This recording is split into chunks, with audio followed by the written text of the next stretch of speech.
Minasan konnichiwa-chan desu, Bebe-chan channel et yokoso. Je sais quoi aujourd'hui, comment ça va? Il est là, putain. Mais écoute, on est très content. Et aujourd'hui, nous sommes à Hibiya Shimanekan, un endroit qui est centré sur Shimaneken. Aujourd'hui, on va découvrir alors Shimaneken, mais plus en particulier la région d'Iwami et encore plus en particulier la ville de Tsuwano. Donc c'est super intéressant. C'est comme si on partait en week-end. Très impatient de découvrir encore, la culture et la gastronomie. Exactement, parce qu'en plus là, voilà, on parle un peu de certaines régions du Japon que les étrangers ne connaissent pas tant que ça, mais de ce que j'ai vu, ça a l'air insane, vraiment. Et aujourd'hui, en fait, on va découvrir justement ce petit monde-là en allant dans cet endroit. Donc c'est à Hibiya. Ils vont vendre des petits omiyage, des choses comme ça. Mais là, pendant 2 jours, il y a même un workshop et on va participer évidemment. Et ce workshop est spécial parce qu'on va apprendre à faire du thé qui va être tenu par Adrien, un Français, et sa femme Lumi, une Japonaise. Ils ont en fait un tea shop à Tsuwano. Et du coup, ils ont repris le shop de l'arrière-grand-père de Lumi, la femme. Et du coup, ils font leur propre thé et ça a un mélange un petit peu entre la France et le Japon, le thé français, le thé japonais. Aujourd'hui, on va apprendre à faire ça. Je sais que j'ai jamais fait de cérémonie de thé de ma vie. Bah, moi non plus. Là, en tout cas, d'apprendre mélange des cultures, ça va être trop bien. C'est trop bien. Je rappelle aussi bien sûr que cette vidéo est en collaboration avec l'office de tourisme d'Iwami.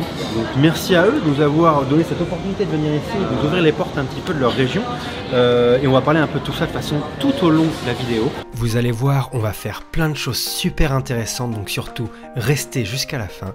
Et on va commencer tout simplement par aller déguster du zaracha, donc une infusion qui a été faite par Adrien et sa femme, et on va en apprendre un peu plus sur lui. Il vient de Marseille, à côté de Nice, ma ville natale. Il a vécu à Osaka et il habite maintenant à Tsuwano à plein temps, depuis qu'il a repris le magasin de thé des arrière-grands-parents de sa femme, comme j'expliquais dans l'intro. D'ailleurs, est-ce que la France lui manque? Après, sincèrement, dans la vie de tous les jours, je suis content, je suis très bien ici en fait, et puis on a notre affaire, etc. On est bien occupé et tout, et du coup, le temps passe très vite. Pas des trucs qui je me dis pas, putain, mais qu'est-ce que j'ai envie de rentrer en France, c'est bien, c'est le mieux. Surtout quand tu fais quelque chose qui te passionne et tout, au Japon, ça fait tellement confortable la vie. C'est compliqué de se dire, oh, j'avais pas mieux en France, quoi.この香味園は1930年に90だから95年ぐらい前に私の曽祖父、おじいちゃんのお父さん、あ違うわ、ひいおじいちゃんのひいおじいちゃんのお父さんが創業しました。Lumi nous explique ensuite que la spécialité de son shop, c'est le zaracha, qui n'est pas du thé, mais une plante. Il est devenu populaire pendant la guerre, parce que pendant la guerre, c'était interdit de boire du thé, de se rassembler pour boire du thé, et que du coup, les habitants, ils avaient souvent le zaracha dans leur jardin, et ils l'utilisaient pour faire des infusions.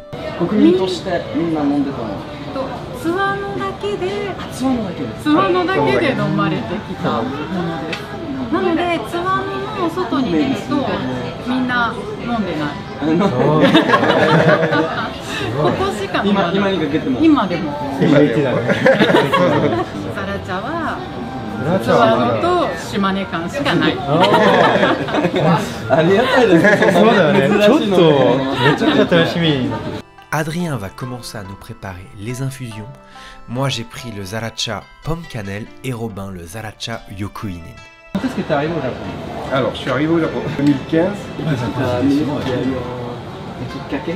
Un voyage. Avant ça, une rencontre. Et du coup, un changement à 90 degrés au niveau professionnel. Du coup, pendant ce voyage, est-ce que tu as rencontré Lumi? Oui, c'est ça. Ouais. Il m'explique qu'il était intéressé par le Japon à travers les arts martiaux et étonnamment les bonsaï, mais pas plus que ça en fait. Et il a rencontré Lumi online et c'est ça qui l'a poussé à venir au Japon. Et puis après, quand je suis venu, on s'est rencontrés, on m'a présenté un petit peu sa région, etc., les endroits où aller, et puis on a fait un peu plus connaissance. Et elle n'a pas voulu me laisser repartir. Tu vois, c'est incroyable juste par une rencontre, juste par une rencontre de ta vie, mais d'arriver à un endroit aussi particulier, aussi rare en fait que... Il décide donc d'aller vivre à Osaka et il se focus alors sur le japonais. Et quand il apprend que les parents de Rumi, qui ont 90 ans, ils vont devoir lâcher le magasin familial, Adrien, qui adore Tsuano pour y être allé plusieurs fois, et avec Rumi, ils décident ensemble de reprendre ce shop, alors que lui, à la base, il vient d'un monde professionnel complètement différent. Alors, il y a une petite dégustation. Alors, c'est des petits wagashi de Tsuano. On n'a jamais vu quoi. Eh non, ça c'est Karinto. C'est à base de okara. Ensuite, le fameux Genjimaki et le Kulinkado. Donc là on est à Tsuano. Voilà, là on est à Tsuano. Non mais le mien il est trop bien. Non mais je pense que le mien est mieux. Non le mien est C'est très doux. super. Ouais, c'est ça, c'est la tisane du Japon. J'ai jamais bu du thé comme ça. Je sens pas l'amertume en fait, c'est ça qui me surprend. Non, ça fait. En fait, il y a très peu de tanins. Ouais, ça relaxe. Ça relaxe. Moi, je vais commencer à me prendre un petit Kalinto, quoi.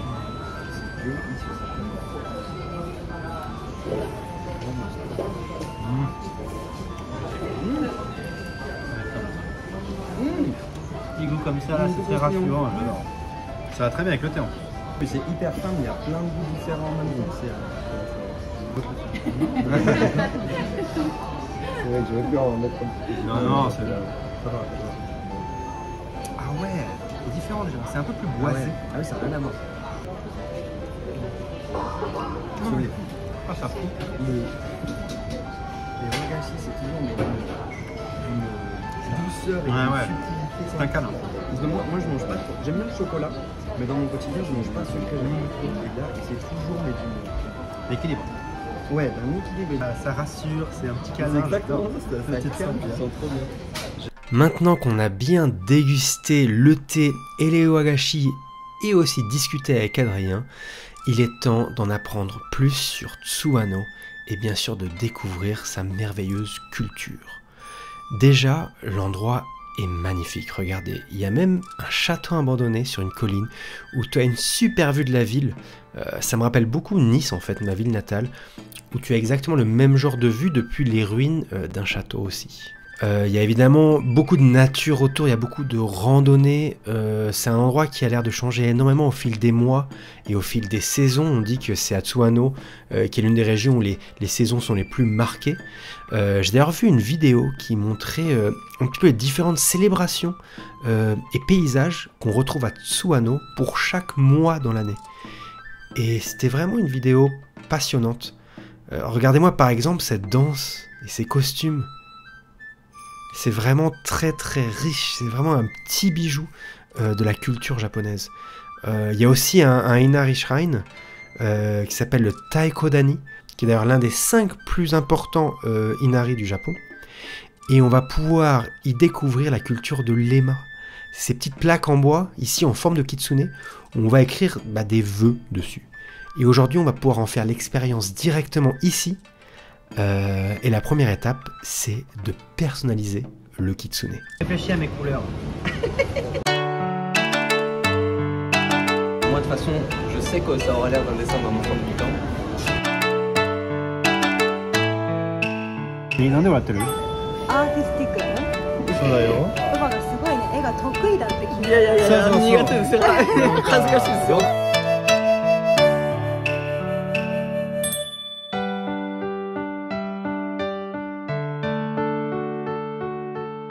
ちゃんと後ろに願い事もね、あ、そうだね。エマなので。そうだよ、俺はもう。エマなので。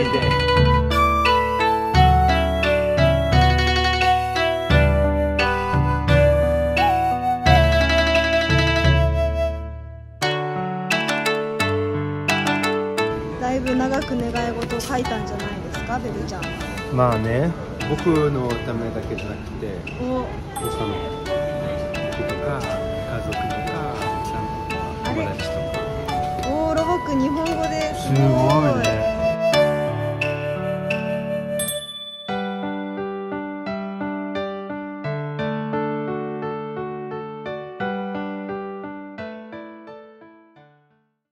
Il est maintenant temps de participer au workshop avec Adrien. Et déjà avant que le workshop en lui-même commence, on a déjà pris 30 minutes de retard. Pas parce que c'est passionnant de parler de thé avec Adrien, c'est vraiment un puits de savoir sur le sujet. Et c'est vraiment beau de voir un Français comme ça qui s'intéresse à la culture japonaise et qui est expert dans un domaine qui lui est si étranger à la base. Le workshop, il a duré presque 1h30, vraiment tout était passionnant, donc je peux pas tout vous montrer. Mais au début, il nous expliquait la différence entre Hojicha et Kocha, la différence entre les différents thés verts, pourquoi le matcha c'est si spécial, bref, beaucoup de choses, même avant que le workshop commence, c'était super passionnant, on ne pouvait pas s'arrêter de poser des questions.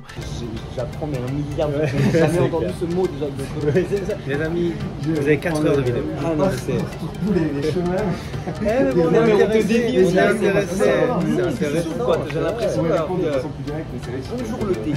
Ouais, c'est clair, c'est ouf. C'est un monde tout seul. Il y a un autre workshop qui arrive avant. Écoutez le parler sur le sujet de pourquoi il a voulu reprendre l'activité de thé et qu'est-ce qu'il essaye de faire avec ce magasin. Rajeunir l'image du Zaracha et du thé parce que la population jeune japonaise, et pas que, mais surtout au Japon, on dit que le thé est un peu en... D'accord. En perte de vitesse en termes de... Voilà, il y a une décroissance dans le sens où qui est remplacé par le café. Beaucoup de japonais et beaucoup de jeunes japonais aussi boivent plus de café que de thé ou d'infusion. C'est-à-dire qu'on ne veut pas effacer, on ne veut pas dire les vieux trucs, on les enlève. Et, au contraire, en fait, ce qui des fois c'est vu un peu de cette façon-là, quoi, sur les gens qui sont un peu plus traditionnalistes et qui ne veulent pas trop qu'on fasse en dehors de ce qui se faisait et ce qui s'est toujours fait. Mais en fait, c'est pas pour abandonner le Zaracha, c'est pour essayer au contraire de le faire connaître à de nouvelles personnes et par d'autres biais, etc. Non mais je trouve ça génial, c'est un truc que je dis souvent, mais tu vois, cette culture de continuer à faire vivre la culture qui fait justement qu'on protège la tradition en la faisant vivre. Moi je pense aussi. Non mais c'est un beau parcours, je trouve. Imagine cette boutique de 4 générations qui allait fermer, et grâce à votre couple franco-japonais, continue à vivre son nourriture, je trouve ça top. Le concept du workshop est le suivant. On va faire notre propre thé en mélangeant des ingrédients listés sur cette feuille. C'est les ingrédients que Adrien a ramenés et c'est d'ailleurs une expérience que vous pouvez retrouver aussi à son shop à Tsuano. Donc il y a différents types de thé, il y en a 3 ici qu'on va pouvoir utiliser comme base et ensuite il y a plein de petites choses, d'ingrédients qu'on peut rajouter comme de la pomme, du kuromoji et il y a même de la lavande. C'est un petit clin d'œil à ses origines provençales. Il nous a bien sûr expliqué chaque ingrédient avec ses origines et ses bienfaits et ses goûts même. Et d'ailleurs, écoutez son explication sur le Zaracha. Il y en avait un petit peu comme ça, des endroits dans le Japon où d'ailleurs certaines personnes disaient « Oh mais ça me rappelle quelque chose, ma grand-mère elle faisait une infusion comme ça, etc. » Et on a souvent, enfin quelquefois cette réaction-là. La particularité de Tsuano, c'est que c'est vraiment le thé que tout le monde boit et depuis longtemps. Et c'est vraiment une partie de la culture. Et ça vient au moment de la guerre, c'est ça? Alors au moment de la guerre, du coup, le thé vert a été interdit, on n'avait plus le droit d'en boire et de se réunir. Voilà. Un petit peu, c'est longtemps. Et d'ailleurs, aussi beaucoup des objets métalliques ont été réquisitionnés, etc. Donc, il y a aussi beaucoup d'objets comme ça pour le thé qui sont partis. Comme on ne pouvait plus vendre le thé vert, on a repris cette plante qui était là traditionnellement depuis longtemps. Voilà. Et du coup là par contre, ce qui est bien aussi, le gros avantage, c'est qu'on est après une infusion qui est sans caféine, sans thé. On peut boire le soir, les enfants peuvent boire, les personnes enceintes, etc. Il est temps maintenant de choisir notre composition. Et pour être bien sûr de notre choix, on goûte tout. Au pire, tu comprendrais, j'ai envie de goûter un grain comme ça. Ah ouais. C'est comestible. Ça se fait, c'est pas mauvais, c'est un peu dur. Non. Mais c'est un peu beau. Oh waouh. Ça a plein de saveurs. Kiwi, ça m'intéresse aussi. C'est le mandarin. Je sais.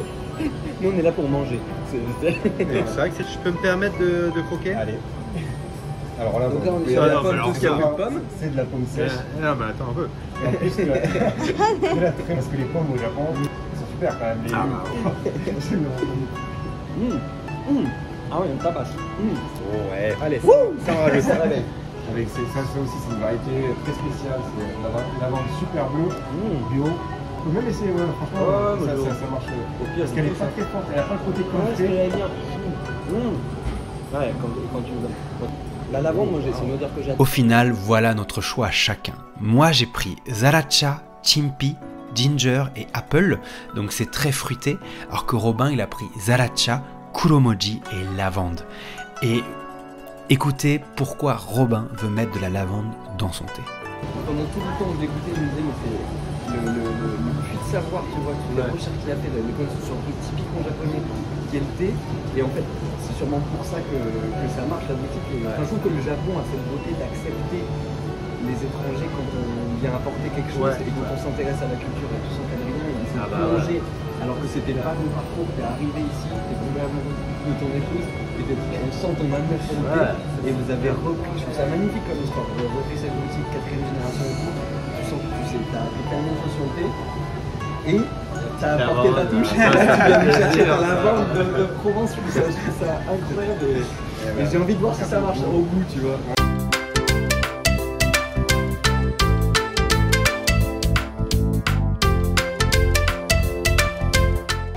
Waouh, pardon. Suwano en Provence. Suwano en Provence. Merci beaucoup. Merci beaucoup. Voilà, Il faut reprendre ma chose, ouais, en fait, on a appris un milliard. C'est clair. Je me sens vachement. Et puis, surtout pour une partie de la culture japonaise, c'est important de le faire, tu vois. C'est ça.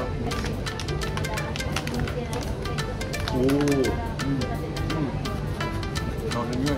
Regarde, le mien est mieux. Non, En fait, le mien est mieux. Ah ouais, non, mais c'est en Provence. Ah, mais l'odeur est. Ouais. Ah, j'ai droit de goûter. On s'invite, on se fait une dégustation.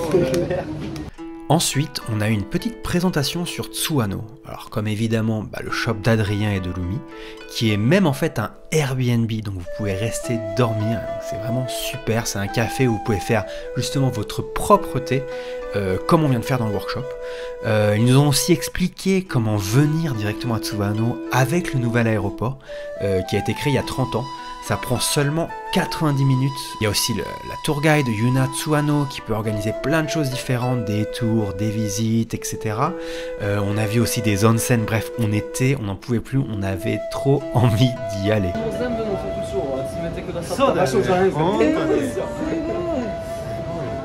Et le fait que ça existe, ces endroits-là, pour en fait pousser les gens à y aller, à te faire découvrir, j'aurais jamais connu tout ça. Ça n'existait pas. Mais je suis sûr, c'est trop intelligent. je sais que c'est pour chien médical, mais la richesse du Japon, la richesse de ce pays, t'as l'impression qu'il y a tellement de points avec des spécialités. Puis tu vois, tu vois toute l'organisation, comme ils se battent pour parler de leur région, pour parler de région à tout le Japon. Je trouve ça trop touchant. Ensuite, évidemment, le magasin lui-même était vraiment très sympa. Il y a plein d'omiyage, il n'y a que des choses traditionnelles de la région d'Iwami que vous ne pouvez pas trouver ailleurs. On trouve même des genjimaki, la spécialité de là-bas. Bref, n'hésitez surtout pas à aller checker l'endroit Ebiya. Je vous mets l'adresse ici parce que je trouve qu'un magasin comme ça, qui n'est pas temporaire mais qui est là toute l'année, c'est assez surprenant, je trouve ça trop bien. Le fait de se connaître aussi, par exemple en étant aussi étranger vivant au Japon, ce que j'ai ressenti, alors je sais pas, moi c'était Osaka, peut-être Tokyo c'est un peu plus différent parce qu'il y a peut-être un peu plus d'étrangers, je sais pas, mais comment dire, où qu'on aille, c'est toujours un petit peu nouveau quoi, enfin toujours les gens, tiens, il y a un étranger, ou, voilà. Et en fait en étant à Tsuwano, maintenant tout le monde le sait, donc en fait il n'y a plus rien de nouveau, et du coup vraiment, t'es accepté, on est vraiment, voilà, fait partie des citoyens de Tsuwano, rien de plus, rien de moins quasiment. Et ça c'est aussi un autre aspect qui peut être aussi c'est intéressant. Moi pareil, c'est un truc, la capacité du Japon quand t'apportes quelque chose de toi et que tu t'intéresses à la culture, à accepter, et voilà, maintenant t'es un habitant de Tsuwano. Je trouve ça, je trouve ça trop chouette quoi. Alors que des fois peut y avoir cette image de c'est difficile de s'intégrer en tant qu'étranger. Voilà. Surtout plus dans un petit village.